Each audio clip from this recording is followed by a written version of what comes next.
വിജയ് ചിത്രം ജനനായകന്റെ sensor സർട്ടിഫിക്കറ്റിനുള്ള stay നീക്കണമെന്നാവശ്യപ്പെട്ടുള്ള appeal supreme കോടതി വ്യാഴാഴ്ച പരിഗണിക്കും. നിർമ്മാതാക്കൾ നൽകിയ അപ്പീലാണ് വ്യാഴാഴ്ച പരിഗണിക്കാൻ മാറ്റിയത്.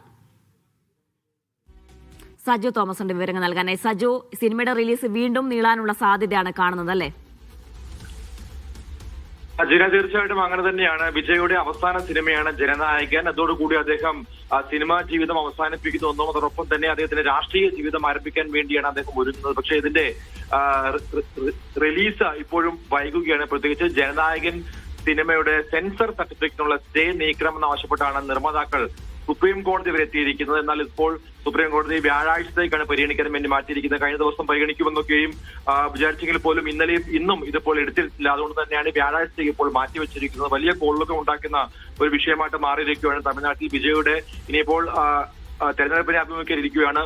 2 മാസം മാത്രമാണുള്ളത് തമിഴ്നാട്ടിൽ നിയമസഭാ തെരഞ്ഞെടുപ്പ് വേണ്ടി. അതിന് മുന്നോടിയായിട്ട് വിജയ് സിനിമയെ ഇല്ലാതാക്കാൻ വേണ്ടിയുള്ള ശ്രമമാണെന്ന് സാമൂഹ്യ മാധ്യമങ്ങളൊക്കെ ഇപ്പോൾ വ്യാപകമായ പ്രചരണങ്ങൾ ഉണ്ടായ സാഹചര്യത്തിലാണ് സുപ്രീം കോടതിയിലേക്ക് നിർമ്മാതാക്കൾ എത്തിയിരിക്കുന്നത്. എന്തായാലും സെൻസർ സർട്ടിഫിക്കറ്റിനുള്ള സ്റ്റേ നീക്കണമെന്ന് ആവശ്യപ്പെട്ടുള്ള ഹർജി വ്യാഴാഴ്ചയാണ് സുപ്രീം കോടതി പരിഗണിക്കുക. ജീന, ശരി സജു, തുടരുക.